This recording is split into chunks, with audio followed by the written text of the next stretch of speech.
મારી કેવી એક વાત તો માય. અરે અરે અરે મારી દેવી, મારી માં, ઈ વળી કઈ વાત?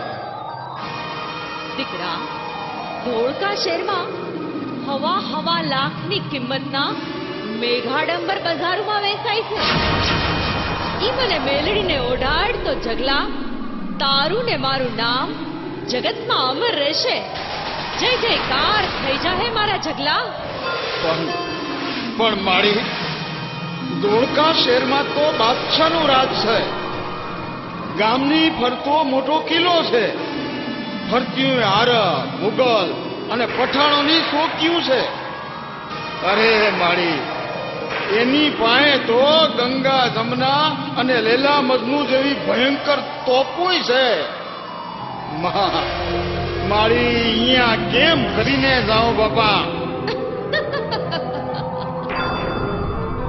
અરે જગવાન, હું કોણ? દેવી મેલડી. હારબ મોગલ તો શું, દુનિયાની કોઈ તાકાત તારો વાળ વાંકો નહીં કરી શકે. હું આખા ધોળકા શેરને નિંદ્રાવશ કરી નાખીશ. ઈ મધરાતે માનવી તો હું, પણ એક ચકલું એ નહીં ફરકવા દઉં. હું કોણ? દેવી મેલડી.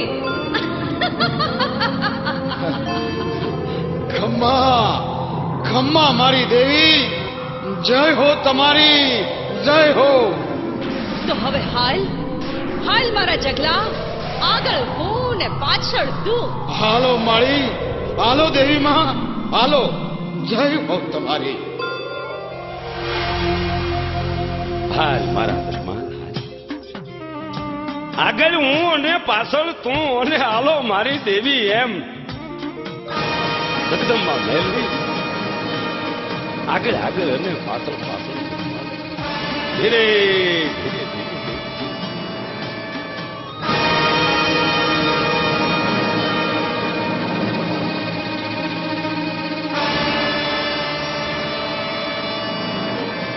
જગમાલ ચોરી કરવા નીકળ્યો. નિમાધારી ચોર માતાજીના કહેવા પ્રમાણે વરહમાં એક જ વાર ચોરી કરે, માતાજીને પોષીને પગલું ભરે. પણ દેવીનો દ્રોહ કર્યો છે. માતાજી કળાવા દેતા નથી, લીલા કરે છે. જગમાલ